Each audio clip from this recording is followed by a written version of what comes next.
X-Men. Get it!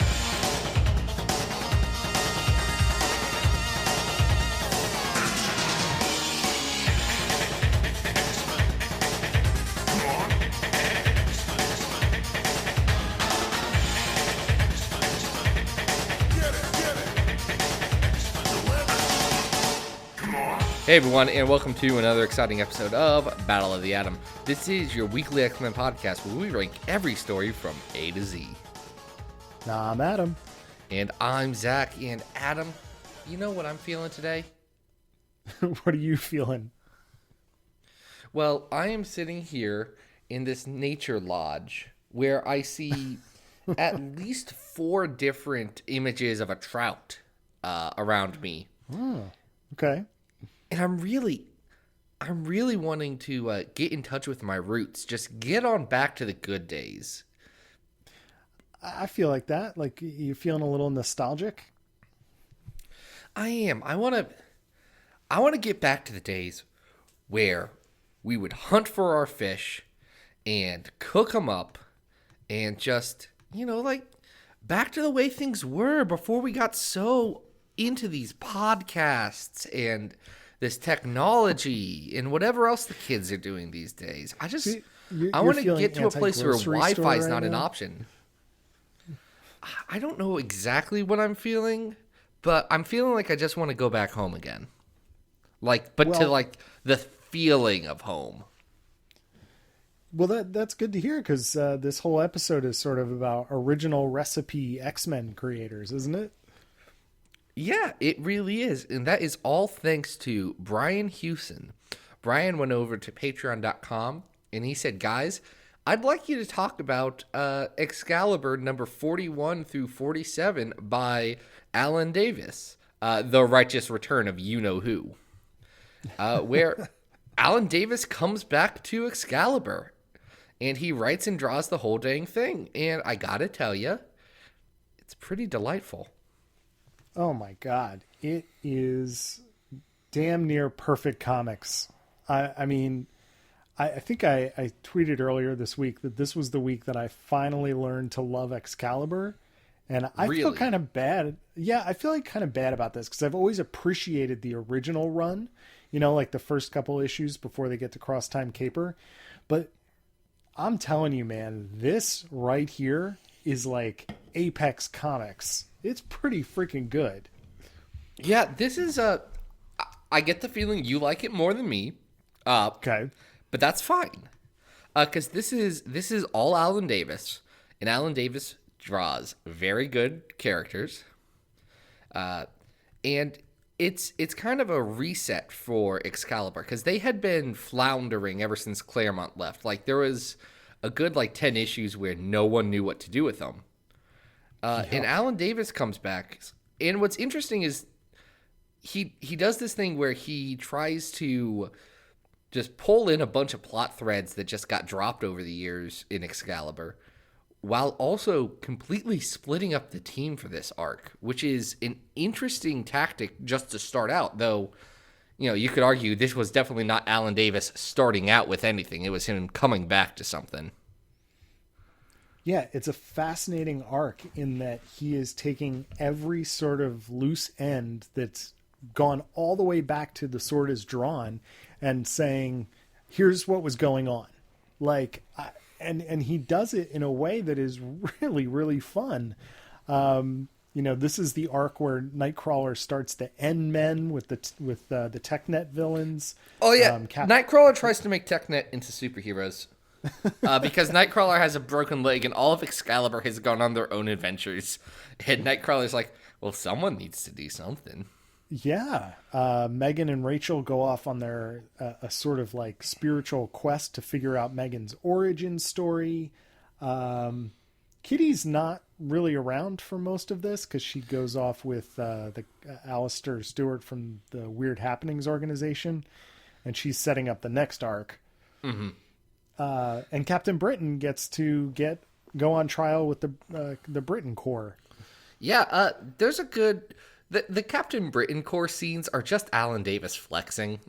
It's just him saying, hey guys, watch me draw real good stuff.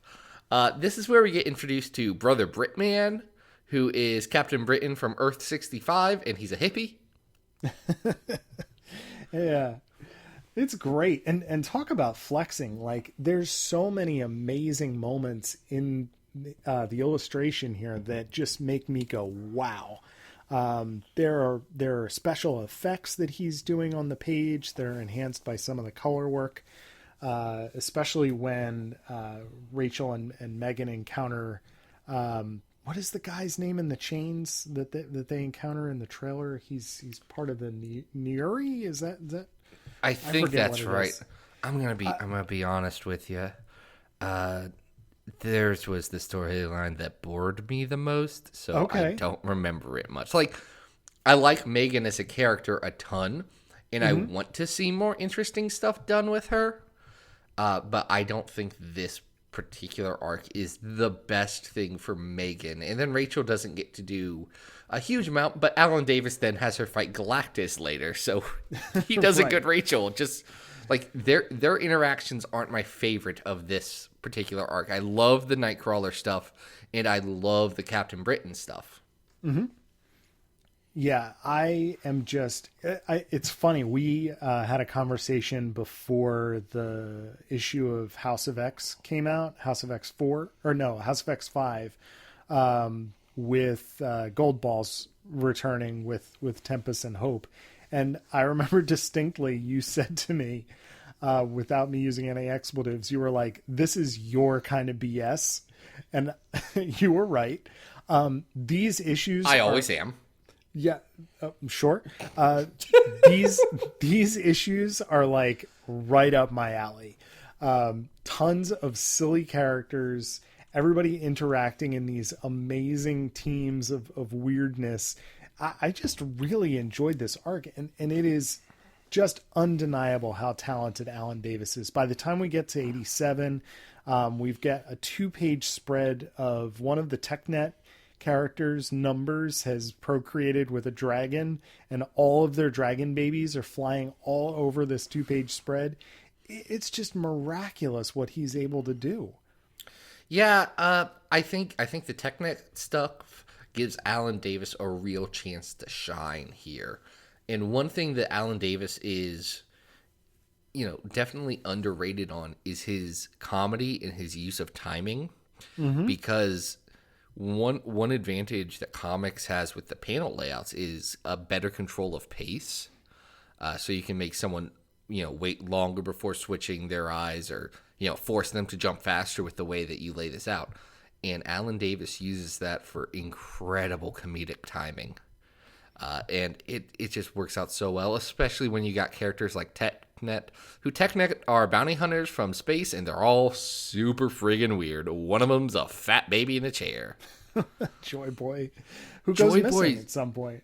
Joy Boy does go missing. It becomes a plot point. Yeah.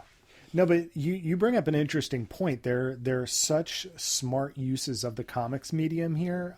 There's when we haven't talked about Kylun, but Kylun's story is drawn back all the way back to, I think it's Excalibur number 2. Number 2. And Widget putting a little kid through a portal. But when Kylun storms in on Nightcrawler, who is brushing his teeth in the morning, there's this great sequence where it looks like he's put his sword through Nightcrawler's neck, and the tiles behind him are cut, but Nightcrawler can't figure out why his neck isn't cut. And there are just these amazing sequences like that throughout here that you can just tell Alan Davis is such a master of this medium. Yeah, there's a lot of really good stuff in this. And speaking of Kylun, one other thing that Alan Davis does in this arc, and he'll continue to do into the next one, is seeding his characters for Excalibur. Just the people that he wants to use more, just the new blood he wants to add. Kylun is someone that a lot of people like. He gets a fun introduction here as Space Conan, Mutant Boy. Again, Kylun stuff's not actually my favorite. I think Kylun's, it just doesn't scratch the right itch for me. Like, I feel like if I was in on the joke of Kylun, I'd be down for it. But I was never a big Conan guy. And I never read, like, The Princess of Mars or whatever. So, like, I can look at it and see, I know what you're going for. I bet there's a lot to enjoy if I understood this, but I don't, Alan. Well, I think what you're saying is really important, and it ties into why I sort of have always felt a little bit disconnected with Excalibur as a series, and that's because if it's not Alan Davis, I don't know. Like, I don't feel as connected to this lineup and to the wacky universe that they inhabit. So it's totally understandable and fun to see characters like Micromax and Cerise and Kylun sort of get their due here.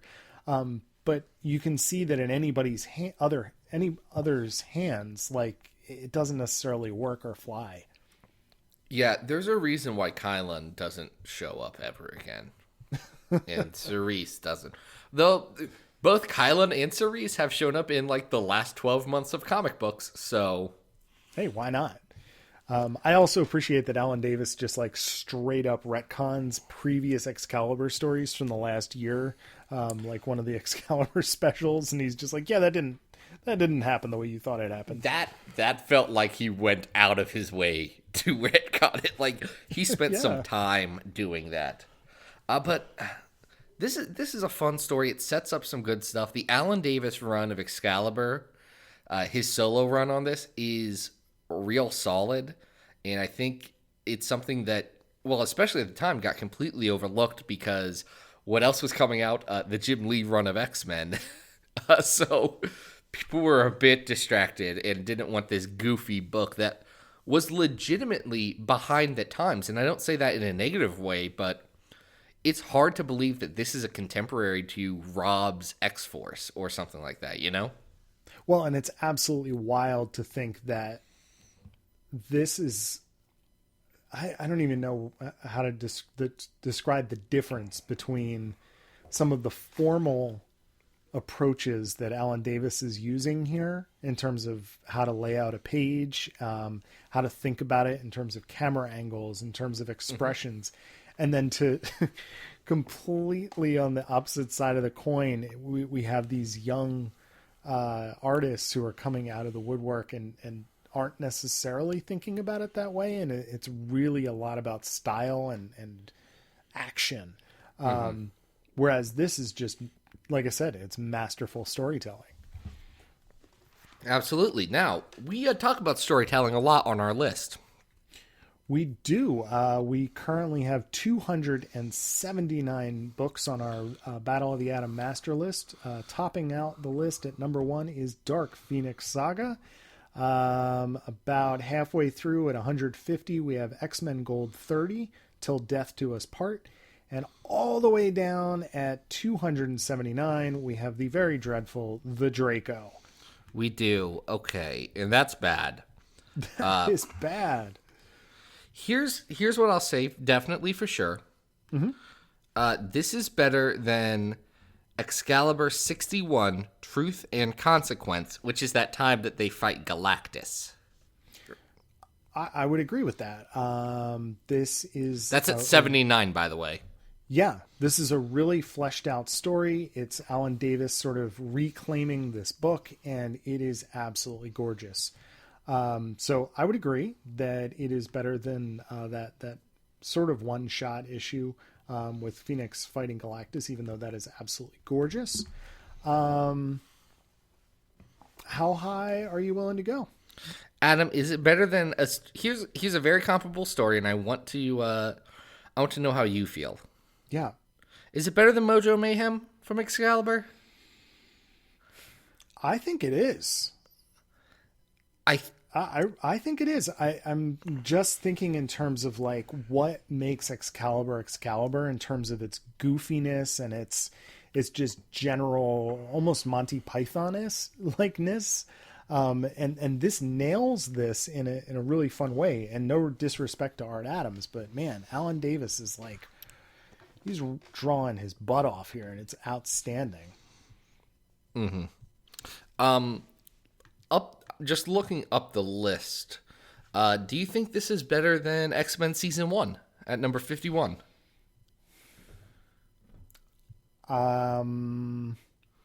Yes, I actually do. Well, I'll say that my hard limit, this is not better than Astonishing X-Men Dangerous, which is at number 43 right now. Okay. I think Dangerous wins out. Yeah, I was going to go a little lower. At 49, we have the Jeff Johns Morlocks, and Okay. And above that is the Magic Mini. I don't know. I think those are bringing some similarly unique viewpoints to this universe, and are done in some really interesting ways. I don't know if I would go much higher than that. I think you put it between those two. Okay, yeah, it's a good place. So this is going to be our new 49. It That is. is Excalibur 42 to 47, the righteous return of you-know-who, who happens to be Alan Davis. Yeah, his name's Alan. He's great. But You Alan wanna Davis introduce is not the... Yeah, go ahead. I was going to say, sorry. Alan Davis is not the only writer to get the blessing to go back to a story that he previously wrote to a team. So the second story that we've got comes from Marvel Superheroes Seasonal Special. It was summer, fall, winter, all this stuff. Yes. 6 through 8. This is one story in this. It is the first issue is written by Roy and Dan Thomas. Roy the Boy, who was a longtime writer on Silver Age X-Men, with art on the first issue, number 6, by Rich Buckler. Number 7, Roy writes solo, and Larry Alexander does the art. And on number 8, Roy doesn't finish out this arc. Michael Higgins crazy, does. right? Yeah, and MC Wyman does the art on this one. So this is weird. Adam, did you happen to pick up Marvel's quarterly, big specials? I never really encountered these growing up, and I'm kind of surprised I didn't, because this would be like my jam. I recently encountered one. It kind of makes me want to go back and look at the run, because I encountered one while I was longbox digging recently, and it had like a very strange, very poorly illustrated 5-page magic story in it. That story has a lot of really good ideas and is bad. Yeah. But it's interesting. It's about Belasco's other student. Right. Yeah, very strange stuff. So, this one is no exception. It's 1991 when this is coming out, and yet we're getting an Aussie X-Men story, and Roy Thomas is writing it, and yet it harkens back to a Silver Age Sentinel story. Yeah, so you guys remember the time the Sentinels went into the sun? I do. Because Cyclops convinced them to. Hey, John Hickman certainly does. Jeez, it's so true. Oh, it's the gift that keeps on giving. Well, Roy Thomas liked that idea enough to bring those Sentinels back during his Avengers run and have them beaten again. Those exact same Sentinels. They just did a loop around the sun and came back. And then he brings them back again here in this Aussie X-Men story that's just if it wasn't such a weird switching of creative teams and everything, I would have sworn this was like an Ashcan kind of book they made or something to say, hey, if Claremont ever misses a deadline, we can slot these 3 in. Yeah, because they're full yeah, 20-page stories. It's about the quality of a Marvel Comics presents off story, right? I don't think we're not talking about something that's super high quality. And I get the impression that despite the third issue here being the absolute classic debut of Steve Ditko working on Squirrel Girl. That part's good. We're not going to talk about it, but the last issue also introduces Squirrel Girl in a different story. Yeah. And has Dr. Doom saying, "Confound these vexing rodents." I just get the idea that this was, a chance for them to, I don't know. I mean, they're putting some higher profile artists on the covers. We've got an Art Adams cover. We've got an Eric Larson cover. And then when you open it up and you're looking through these and you're going, oh man, these stories are kind of dull. Mm-hmm. Yeah. So what also, happens this is in a this Hulk. one? This is a Hulk story. Did we mention that?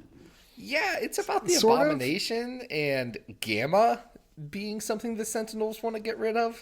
Yeah, so this is a story about the Sentinels basically getting together and trying to sterilize all of mankind. And they're going to do this by abducting Abomination and Doc Samson. And with a little help from the X-Men, they're going to succeed in their goal.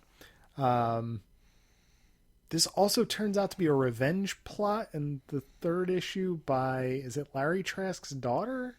No. Okay. Who is it? It's well, not, there's a Trask. There's a Trask involved earlier in the story, but hearkening back to his original Silver Age story, where Larry Trask is working with his family's lawyer.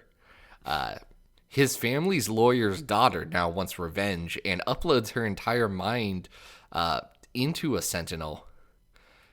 And because she has cancer and she's going to die, and then instead of sterilizing the Earth, does do the most Sentinel thing ever, which is fly into the sun. Right. Yeah. So I don't think there's a lot to recommend here. Like, I would not say really go out and dig through long boxes trying to find this particular story. It's just so weird. It's very strange. It doesn't nail the characters at all. No. It's supposed to be an Aussie X-Men story, but it does not get this era in any way, shape, or form. Also, Dazzler and Longshot just aren't there. Yeah. No, they're not there. I just don't think it gets it at all. There's this weird moment where Rogue is talking about how creeped out she is by Gateway, which doesn't line up at all. Yeah, that doesn't, that's a weird thing to throw in there, Roy the boy. They're constantly talking about how the world thinks they're dead, but then they're walking around in public spaces and, people are like, you're dead. Well, yeah, people think we're dead. Haha. Yeah, I just don't get it. This is not good. The art this is a bad one. Yeah. Yeah. It's an interesting experiment. Like it definitely points to like a very strange goal of putting these giant blockbuster specials together quarterly, but it's too much of a mess to recommend. I'll be honest. There's a part of me that, because Claremont wrote the X-Men for so long, and even the people who got to touch the X-Men were Claremont's close counterparts. I mean, it was Claremont and Wheezy. Mm-hmm. That was about it. Who got to do anything with X-Men for 17 years.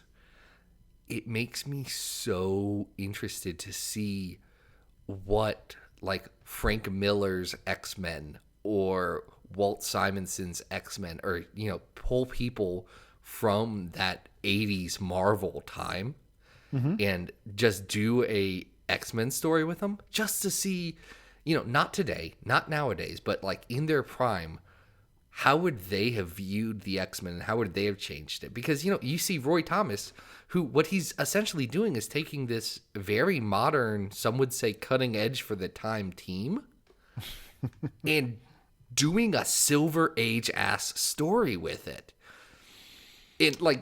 Say what you will about Roy Thomas. This is a Roy Thomas comic. Oh, big time. Big time. But yeah, I don't think there's a lot to recommend here. And, it's not offensive by any stretch of the imagination, but it's also just so slight and not getting the characters right that I think you could skip it unless you're like an absolute completist. Which I am, and which is why I read it. Because once I knew it existed, I couldn't not read it. Yeah. No, you want to see what Roy Thomas coming back to the X-Men in 1991 looks like. And we'll see And it another looks example. bad. In this case, it is not good. So how low is this going to go? I feel like we're in 264 Shadow Games territory here. This is probably better than Shadow Games. Okay, all right. Maybe. Okay, well, hold on. Now I'm looking at this list. So Yeah. another guy who came back is in number 254 on our list right now, which is X-Men 100 to 102 Revolutions, when Claremont came back to the book. Oh yeah.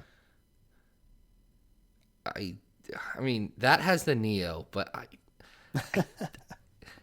I think that story with its Leinil Francis Yu art is better than this. Okay. Below that, we have Captain Marvel Volume 3, 2-3. That story's bad. That story's bad. So maybe this goes in between those two. What do you think? Well, okay. Just a few spots down is Uncanny X-Men, Morlocks Take Manhattan, which I think I like. This isn't better than Phalanx Covenant Life Signs, though. No, Right? it's not. Jeez. Oh, dang, you know what? Here's what I think I would say. Okay. This is, I'm going to call it worse than Shadow Games. But I'm going to go as far as to say this is better than the Shatterstar saga, but not as good as Excalibur 1 through 4. How do you feel about that, Adam? I think that's a good place for it. Yeah. That's Excalibur Volume 3, by the way, folks. Yes, which does not feature any members of Excalibur. It has Callisto with tentacle arms. All right, so our new 268 is, what are we calling this? The Roy Thomas This is Marvel Quarterly Special? We're going to call it Marvel Superheroes Seasonal Special. That's what we're going to go with. I like that. Superheroes Quarterly Special with Roy Thomas, who actually is going to make a second appearance on our program in just a moment. He is, because we're going to talk about, okay, here's the, Scout's Honor, here's the truth.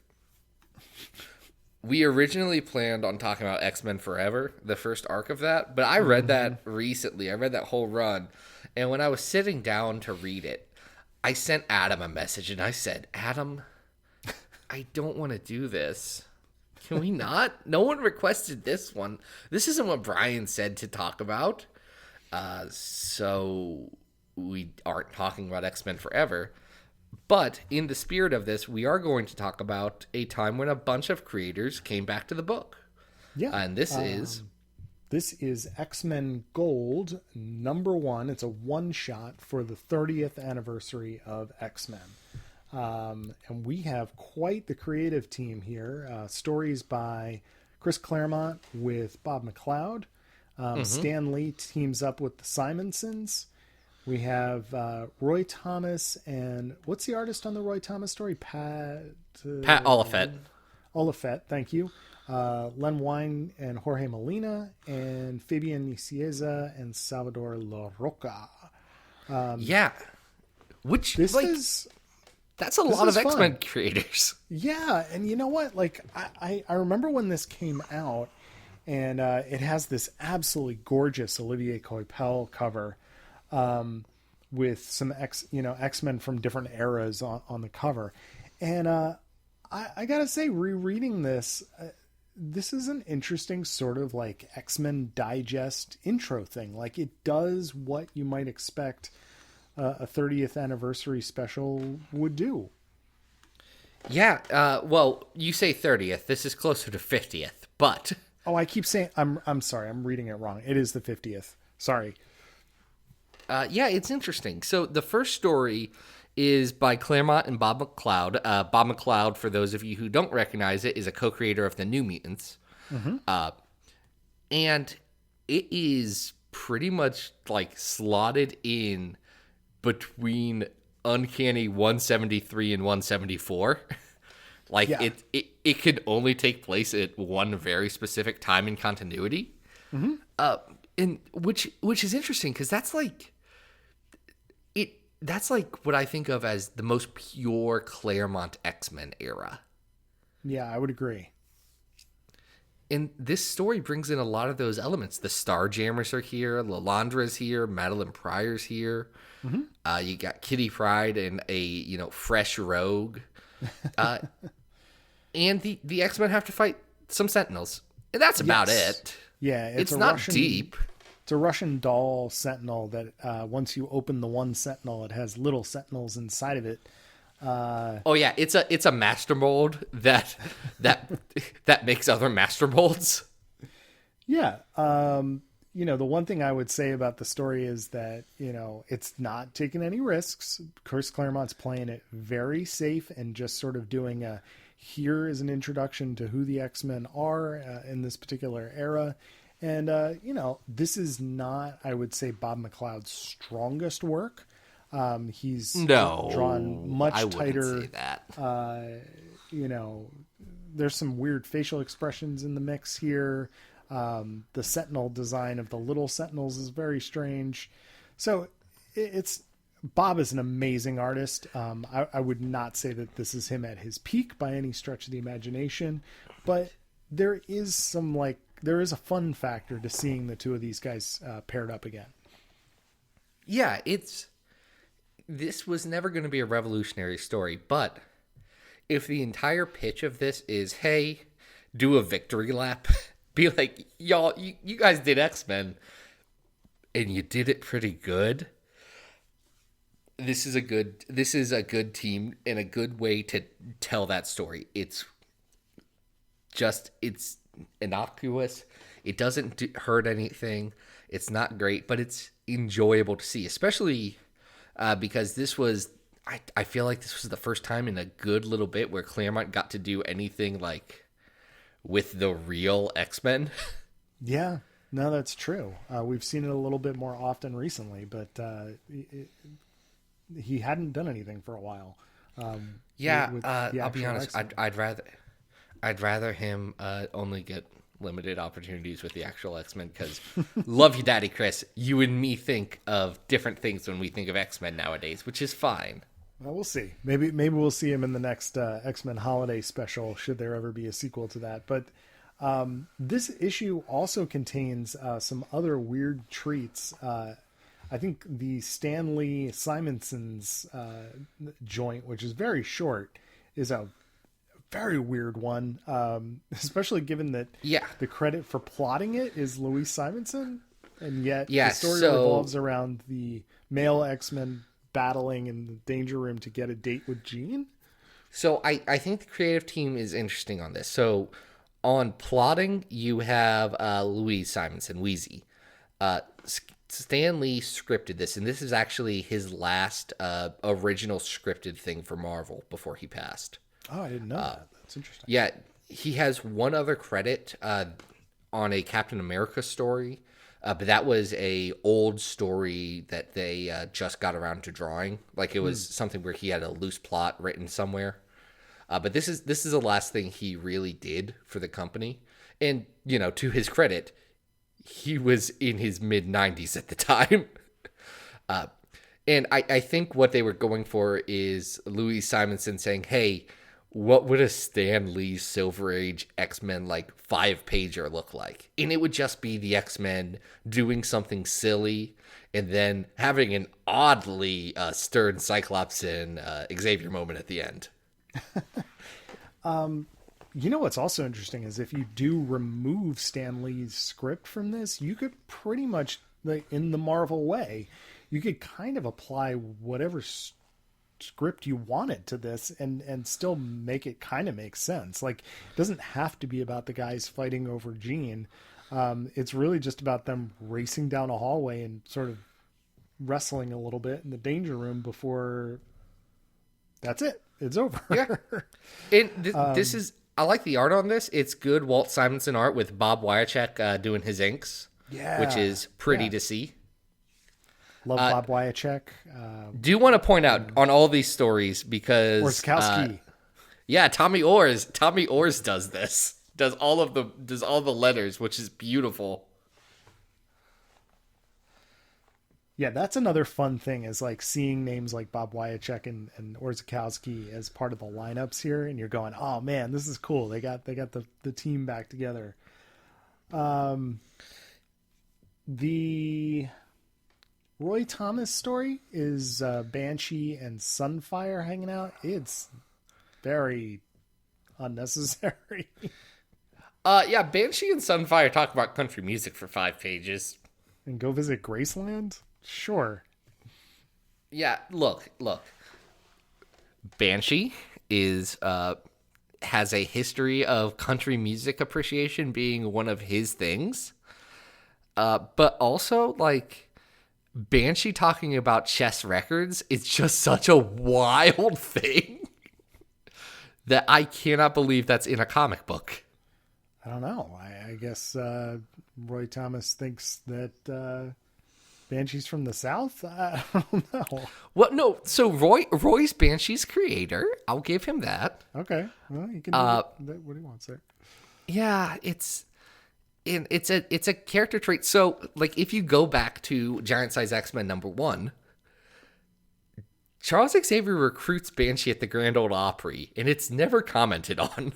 Oh, that's true. Man, I haven't thought about that in a while. Yeah, this is one of those. Look, Roy Thomas is well known. Like, he was the first fan to get hired by Marvel, and he did what all fans do, which was make all of continuity make sense through wild fan theories. And like, if you're going to give a Roy Thomas story, kind of beautiful that he chooses the most ridiculous and obscure thing of Banshee said he liked country music once, in writing a whole story around it. This is Roy Thomas's good Banshee country fanfic, and I am here for it. Well, speaking of fanfic, the Len Wein story, the late great Len Wein, is basically about a moment in Giant X-Men #1 where the team has assembled before they go to Krakoa, and Wolverine is just sitting there thinking about how to kill the rest of the team. Yeah, Jorge Molina does a good job doing the art on this one. Mm-hmm. But yeah, this is a weird Len Wein saying, "Man, guys, I created Wolverine. Isn't he dope?" Yeah, and really in his mind, the only character that he really doesn't think he can beat, Wolverine can't figure out how to beat Storm, which I think is fun. Which Len Wein also created Storm. Yeah. Which again, this is the kind of story that I would hate anywhere else, but in like a celebration of the 50th anniversary, like, it's fine to sit around and pat each other on the back and say, "Man, Wolverine's badass, right, guys?" The one story here that I think is pretty unique is the Fabian Nicieza story. With Salvador Larroca on art. Yes, which is taking place inside Magneto's mind as Charles Xavier erases his consciousness in Fatal Attractions. Yeah, it's interesting because you keep getting glimpses of something's happening, and you know, it's direct lines being lifted from Fatal Attractions and being recontextualized. And what's kind of beautiful is what Fabian Nicieza does is he softens the moment a bit for Xavier, because that's a big harsh thing that he does. And the way he plays it is that as Xavier was destroying Magneto's mind and saying, "No more, Magnus, no more," he lets Magneto see his dream of the world of, you know, Charles and Magneto being like co-leaders of the the mutants coming together with humans. Yeah. And it's a good moment. I like what that story's trying to do, and I like the overall message of it. I don't know if it's executed perfectly, but it's like a really cool continuity idea that I'm glad that Fabian Nicieza got a chance to throw out there. Yeah, I think it's really neat, especially because the story ends with obviously the giant shadow of Onslaught being formed out of the wreckage around the two of them. It's just I missed that, but you're absolutely right. Yeah. I mean, and there's another like moment where someone, I think it's Bastion, is actually standing. It might be Bastion. I'm not sure. It's holding an Bastion. Onslaught is coming sign. in Yes. the audience in front of the UN. Like, I just like some of the touches here that set this within that certain era. Like, if you're going to flash back to a certain time period, just like he did with his Domino annual story, like, just throw in some of these little nuggets for fans. And I think it's kind of cool the way he put it all together.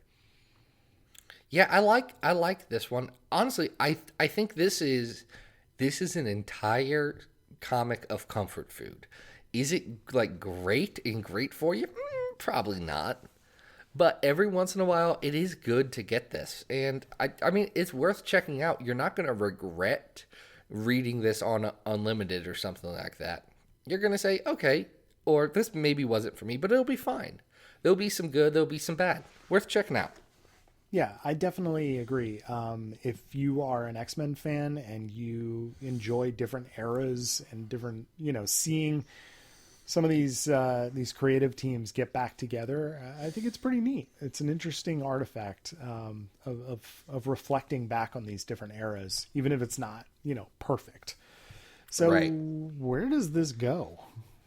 So I was just swinging through the list, and I've got a few ideas on this. All right. Where are we going? I don't think this is better than number 170 on our list, which is Uncanny X-Men Magneto. Okay. Where Magneto finally gets some depth. I like that one better. Yeah, I would agree. I like this better than Phalanx Covenant Final Sanction, I think. Okay. Which is at 181. All right. Well, actually, due to one of our rankings earlier, that is now at 182. Right. As our readers don't know, I have no actual internet service, so I can't update the list. I know. Now, right above that is the Uncanny 341 to 344 Cannonball versus Gladiator and space stuff. I would put that ahead of this. What do you think? Yeah, that's fine. All right. So Like, this is good. right above that, I think God's Country is better than this. I would agree. So too. I'm fine either way. All right. So the X-Men Gold one shot is our new 182 on the list, and those are some interesting stories we talked about this week. Yeah, it's some weird stuff, and all that weird stuff's thanks to Brian. If you want to be like Brian, you can go on over to patreon.com and search for Battle of the Atom. It's right there. It's on our link in the show notes. They're right there. Go. Swipe. Find it, and it's the one that says support us on Patreon. Boom. If you do that, you can get a whole episode handcrafted around you. And thanks to the support of the lovely patrons on patreon.com, me and last week's co-host Luz Bianca are going to be doing a 12-part Prestige podcast about the X-Men anime. Nice. That's going to be exciting. I'm actually really pumped. It's a bad show. It's a bad show that Warren Ellis did right, and I'm so excited to revisit it with a very deep critical eye. Well, especially since you've watched all that anime in your life. Oh yeah, everyone knows me. I'm an otaku. Oh boy. What else is going on? But yeah, we're still doing those articles on Polygon.com called Hoxpox Talks, where we talks about the latest Hawks and Pox. Yeah, it's fun. We've probably talked about the latest Pox recently. I haven't written it yet because I edit it and don't write it. Chris and Rob write it, and they're really great, and we should all thank them for their service. What else am I doing? Oh, I'm over at XavierFiles.com, where you can get all the latest and greatest of X-Men news, reviews, talking about things, and no longer fan comics that some people were writing. Isn't that right, Adam? Yeah. Big surprise, even to me, was that since we recorded the last episode, I ended up finishing Bish and Jubes. So by the time this episode comes out, the final page, which I think is 38 of Bish and Jubes, The Cross Time Continuum, will have come out. You will have been able to have read all 5 issues in just a short period of time, if you so wish to do so, at adamrec.tumblr.com. And I am currently in the process of putting together the Kickstarter. A lot of people have asked for a trade paperback, and we are going to deliver that. There is going to be a trade paperback Kickstarter starting pretty soon.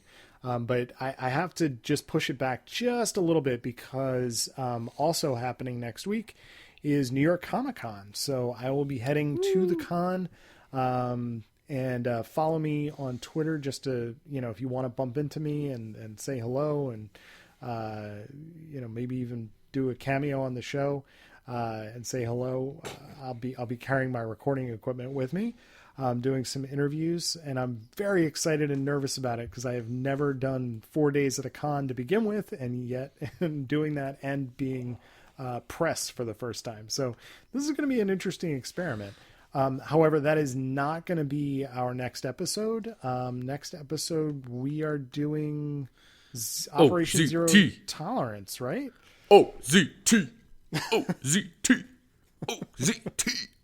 This is the swan song of Scott Lobdell. All right. And it's gonna be really exciting. I think. I don't remember loving OZT, but sure is. It's happening, baby. It's happening, baby. Oh, but until then, this has been Battle of the Atom, and we hope you survived the experience. Get it!